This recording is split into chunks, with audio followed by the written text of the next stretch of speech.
할렐루야. 하나님을 찬양합니다. 오늘도 생명의 양식 하나님의 말씀을 함께 취하시겠습니다. 오늘 하나님의 말씀은 고린도후서 4장 16절에서 18절에 있는 말씀으로 제목은 영적인 영생의 삶을 살자. 영적인 영생의 삶을 살자. 고린도후서 4장 16절에서 18절에 있는 말씀을 주셨습니다. 함께 취하십니다. 그러므로 우리가 낙심하지 아니하노니 우리의 겉사람은 낡아지나 우리의 속사람은 날로 새로워지도다. 우리가 잠시 받는 환난에 정한 것이 지극히 크고 영원한 영광에 충한 것을 우리에게 이루게 함이니 우리가 주목하는 것은 보이지 않는 것이 아니요 보이지 않는 것이니 보이는 것은 잠깐이요 보이지 않는 것은 영원함이로다. 아멘.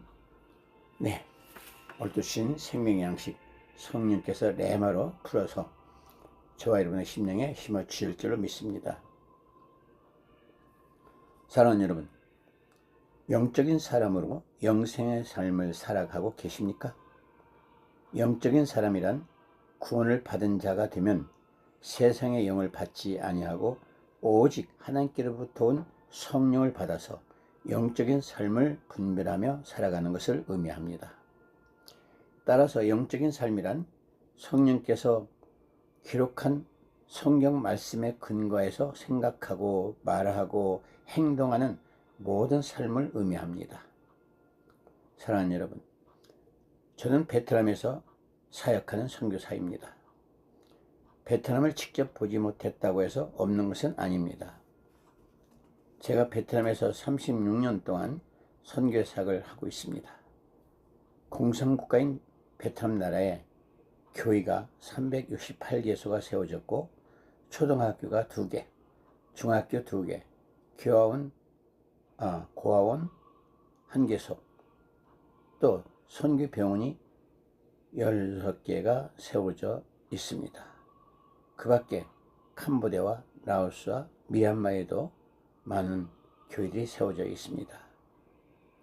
즉 비라카미 지역에 선교가 이루어지고 있다는 말씀입니다. 다시 말해서 세상 육적인 사람들을 영적인 사람들로 변화시키고 있다는 말씀입니다. 사랑하는 여러분, 여러분이 직접 보지 못했다고 해서 없는 것은 아닙니다. 보이지 않는다고 해서 믿지 않는 것은 육적인 사람이기 때문입니다. 보이지 않아도 영적인 사람들은 믿음으로 바라볼 수가 있는 것입니다. 사랑하는 여러분, 여러분은 영계가 있다고 믿습니까? 영계는 분명히 있습니다. 여러분이 알지 못하고 보지를 못했다고 해서 영의 세계가 없다고 해서는 그 영계가 없는 것이 아닙니다. 영적인 열린 마음으로 영성으로 다가가는 것입니다. 여러분, 지옥과 천국은 분명히 있습니다. 지옥은 헬라로 하데스라고 그러죠. 예, 죽은 자들의 세계를 의미합니다. 천국은 헬라로 바셀리아, 즉 하늘나라를 의미합니다. 하늘나라가 있고 지옥도 있습니다.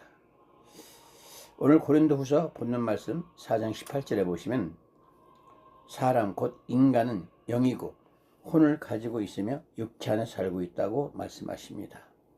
볼까요? 고린도후서 4장 18절, 우리가 주목하는 것은 보이지 않는 것이 아니요 보이는 것이 아니요 보이지 않는 것이니 보이는 것은 잠깐이요 보이지 않는 것은 영원함이라. 아멘. 또 16절에서 보면은 이런 까닭에 이렇게 나오죠. 이런 까닭에 우리가 낙심하지 아니하노라. 오히려 우리 겉사람이 썩어질지라도 우리의 속사람은 날마다 새로워지느니라. 아멘. 네, 영은 속사람이고 육은 겉사람인 것입니다. 겉사람, 즉 우리의 몸으로는 육의 세계를 접촉할 수가 있으며 육으로 보이는 것을 볼 수가 있습니다. 그래서 우리의 몸, 즉 우리의 육체는 우리의 본 속사람 정체가 아닌 것입니다. 그것은 단지 우리의 속사람, 진짜 나라는 정체가 살고 있는 처소일 뿐입니다. 그래서 우리는 하나님의 말씀으로 우리의 영을 세우고 내 속사람인 영으로부터 살아가는 법을 배워야 합니다. 그러기 위해서는 우리 육의 감각이 말하는 것에 의해서 행동하는 것을 거부하시고 하나님의 말씀에 순종하는 것을 영생으로 가는 삶이 되는 것입니다. 자, 비유를 들겠습니다. 산부인과 의사가 어느 여인의 몸을 진찰하여 했는데 합병증으로 말미암아 그 여인이 아이를 임신할 수 없다라고 진단했습니다. 여기서 잘 주목하십시오. 그 여인의 몸이 그 여인의 본체가 아닙니다. 진짜 그 여인의 정체는 재창조된 피조물의 영체가 그 여인입니다. 구원받은 그 여인은 그리스도의 형상을 따라서 새롭게 지음받은 피조물이 되었다는 것을 깨달아야 합니다. 그렇다면 그 여인의 영 안에는 어떤 종류의 합병증이나 장애나 불임이나 허약함이 있을 수가 없는 것입니다. 제가 지금 그렇게 살고 있습니다. 코마 상태 이후로는 제 안에는 영적인 것만 있다고 저는 생각하고 살아갑니다. 그러니까 비라카미 지역에 그와 같은 영적인 일들이 많이 일어나고 있지 않습니까? 사랑하는 여러분, 신명기 7장 14절에 가보면은 너는 모든 백성보다 복을 받았으니 너희 가운데서 아이를 낳지 못하는 남녀나 너희 가축 가운데서 새끼를 낳지 못하는 암수가 없으리라 라는 말씀을 주목하십시오. 이 말씀을 믿으면 실상으로 역사가 일어난다는 것입니다. 여러분은 영적인 존재입니다.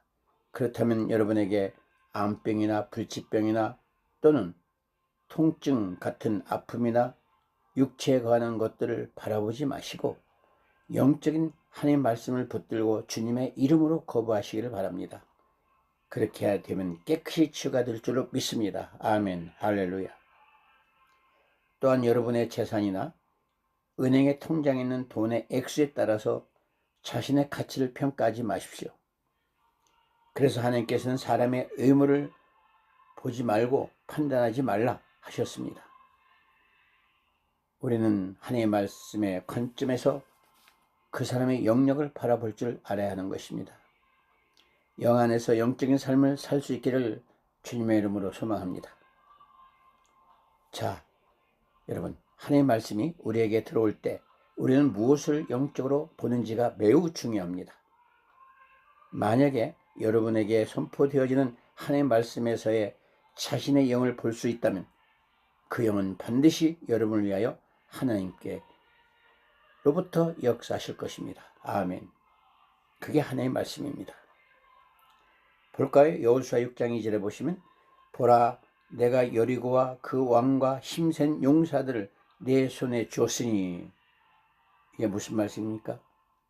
이 말씀이 선포되었다면 그 말씀대로 이것을 소유하기 위해서는 그것들을 영으로 보고 영으로 행하는 것입니다. 또한 창세기 13장 15절에서 아브라함이 롯과 헤어질 때 이렇게 말합니다. 이는 네가 보는 모든 땅을 내가 네게 줄 것이며, 아멘, 할렐루야. 바라보는 범위에 따라서 축복의 정도가 결정되어진다는 말씀입니다. 이와 같이 하나님의 말씀은 오늘날에도 같은 역사가 일어나고 있습니다. 제가 비라카미 지역에서, 베트남, 라오스, 캄보디아, 미얀마 지역에서 사역을 36년 지나고 있습니다. 과연 지금 그 땅이 어떻게 되고 있습니까? 변화가 되고 있습니다. 사랑하는 여러분, 여러분의 인생의 성공과 여러분의 건강과 행복 등 승리를 하나님께서 말씀하실 때마다 그 말씀을 자신의 것으로 받아들이시고 그 말씀의 실제 안에서 자신의 속사람의 영을 바라보시기를 바랍니다. 그러면 그 바라보는 것들이 그대로 실상으로 나타나는 삶이 될 것이며 그렇게 살아가시기를 풍요롭게 살아가는 삶이 될 것을 예수님의 이름으로 축원합니다. 감사합니다.